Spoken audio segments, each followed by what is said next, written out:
Hey, hi, hello. My name is Brooke, and this is my model. It is encapsulating the United States Drought Monitoring Index within a scope of a 3-year period. Information was gathered for the past and the present years from the amazing and very useful Drought Monitor Index, and the Climate Prediction Center informed the relative predictions for the future. It is important to address that these are credible sources and are very helpful for gaining an abundance of information about drought or climatic data in the United States. However, they are not easy to interpret, let alone understand.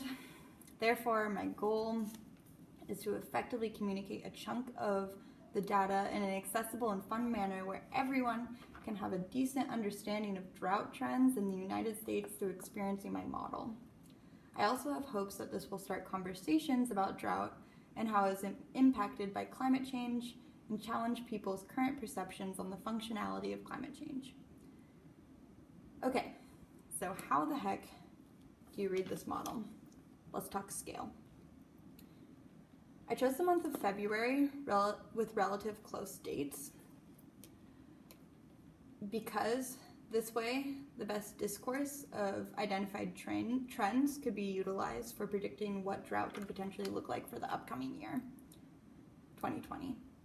Therefore, the scale of time in years can be identified through the 3 maps of the United States, of which are outlined in a thin, rubbery line of glue.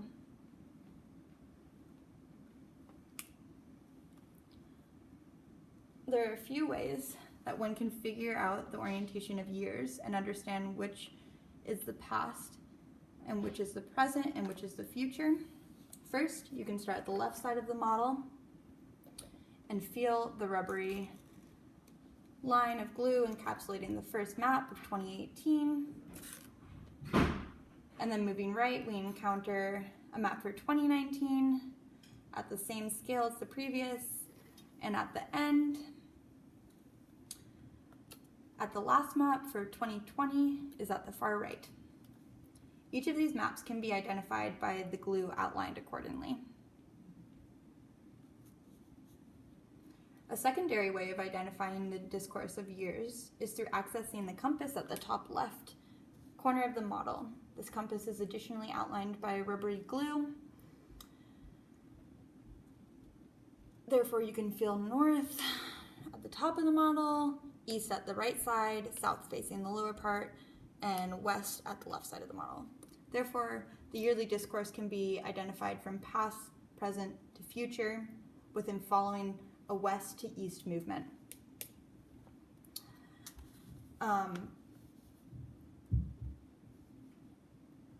This compass tool will also be a great resource for continuously returning to and understanding where drought lies on the maps. Okay, great. Let's talk about severity of drought. How can we go about identifying where drought is? And how do we identify which areas have less severe drought than others? And what trends does this show us about drought? But first, it's important to distinguish what drought is. According to USGS, a drought is a period of abnormally dry conditions that result in water-related problems. Therefore, drought is heavily influenced by climate change, as it causes inconsistent changes in our atmosphere, of which change weather patterns, and this impacts the land. For example, when little or no rain falls, soil can dry out and plants can die. When rainfall is less than normal for a period of weeks to years, stream flows decline, water levels in lakes and reservoirs fall, and the depth to water in wells increases.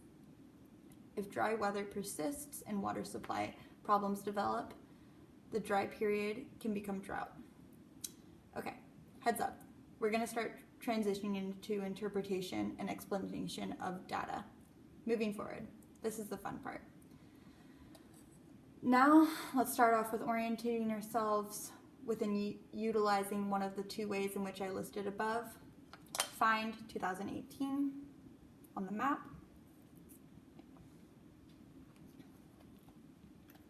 Fill the thick papery pieces of cardboard with a matte-like texture. These layers are showing the severity of drought based on how they are stacked on top of one another. By referencing the key at the bottom of the model, right underneath the 2018 map in which we are currently interacting with, now I find my hand on a similar stack-like map textured object to that found on the map. This is introducing the key and identifying what each layer means. Severity of drought can be identified in two ways on the model based off this key. First, you can readily reference this mini stack. I'm going to feel the lowest layer. This is the base. This is indicating that there is no drought. Now I'm going to run my pointer finger up to the first three-dimensional figure onto the first layer. This layer is bigger than the rest in diameter. It is considered to be abnormally dry indicator. The first layer will always be considered abnormally dry. As I continue to move my finger up, I can feel the second layer. This layer is considered moderate drought. I move my finger up again. Now I land on the third layer from the base. This is considered severe drought. And again, I move my finger up. This is the fourth layer. This is extreme drought. This is the fourth layer. And again, I move up. This is the fifth layer, the final layer. This is exceptional drought. This is the final layer. Therefore, for every map, each layer will mean the same thing. Okay, again, the base with no three-dimensional properties is no drought. The first layer will mean abnormally dry. The second will mean moderate drought. The third will mean severe drought. And the fourth will mean extreme drought. And the fifth will mean exceptional drought. The second approach is just for further clarification. I'm going to move to the right in the same west-east direction in which would indicate the yearly discourse of the maps. First, you encounter a small figure. This is located underneath a larger figure that has a matte-like texture.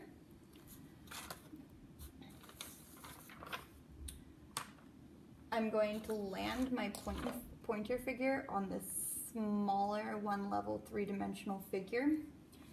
I'm going to move it back up to the larger matte textured figure. I will move right until I've felt the last consecutive figure. I move my pointer figure down and feel another three-dimensional figure with more layers. Therefore, this part of the key is utilized as a way to identify that there are 5 layers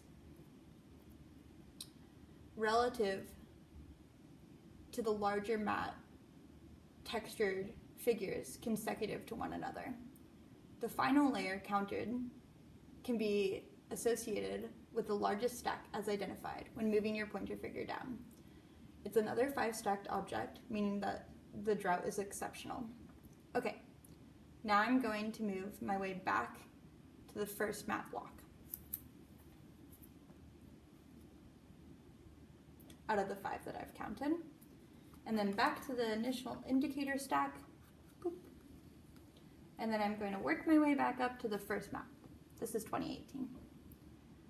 Now we can implement this understanding of what each layer means to the information on the map. I start by feeling the areas that are absolutely flat. I know this is the area without drought.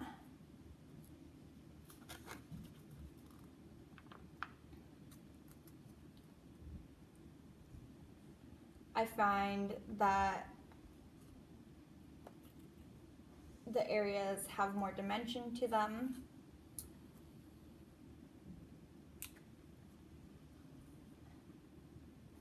I find the layers, and then I'm going to use my pinky in order to figure out how big each layer is.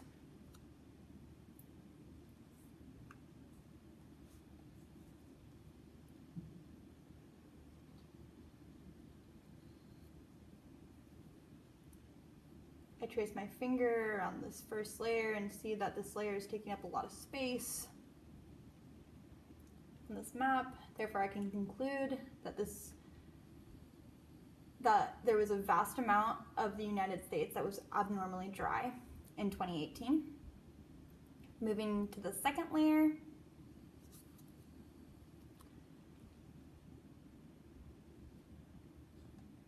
I can find the proximity of moderate drought and severe for third, and extreme for fourth, and there's no fifth layer that I can find, so there's not any exceptional drought within this year. Through referencing the compass again, I can see that all of this activity primarily manifests in the south. So drought was pretty widespread in 2018. In accordance to the Climate Prediction Center, temperatures were above average in the south in this year. Therefore, climatic data does impact the severity of drought as temperatures rise. Therefore, water decreases. Now we can apply this previous approach to the following two maps to determine that 2019 is experiencing less of a wide coverage of indicators of drought. However, it does consist of that fifth layer, meaning that drought was exceptional in 2019 within the South. In relation to climate change related impacts provided by the Climate Prediction Center, it sheds light on the fact that within 2019, temperatures were below average within February. It was cold and dry, and that made an area that was already experiencing persistent drought to worsen. So even though there appears to be less surface area coverage, there is a trend being identified with predominantly the southern areas. Now moving to the final map. This is predicting the drought off trends for 2020, this upcoming year. Therefore, based off the previous data posed in 2019 and previous trends, drought is predicted to persist within the South within the continuation of the fifth layer as identified. However, it can additionally be addressed that less surface area is covered by indicator levels, therefore indicating potential improvement in other regions in the U.S., predominantly in the north. Within identifying the potential proximity of drought predicted, it could be inferred that temperatures will persist to be cool and dry. Throughout the discourse of these maps representing the impact of drought has on the U.S., I hope this not only makes you think about the proximity of drought, but also how it may manifest as a result of temperature fluctuations and how commonly our conceptions of climate change is attached to extremely hot temperatures. This is ultimately true, but drought can additionally be generated in areas that are cool and dry. Ultimately, climate change is not consistent. It causes a wide range of crazy and unpredictable weather patterns, of which not only cause drought, but flooding as well. This is my modeled and mapped out representation of what drought looks like within 2018, 2019, and predicted for 2020. Within a lens of addressing the impacts of climate change, it is important to note that the scale in which these layers were based off were pulled from two-dimensional maps provided on the Drought Monitoring Index. In the future, it would be interesting to expand this model over a longer time period and really explain the major fluctuations in drought and how they may correspond with climatic data in the United States. It would also be super cool to do another model just looking at climatic data in the United States within the same format. But that's another mountain to climb. Thanks.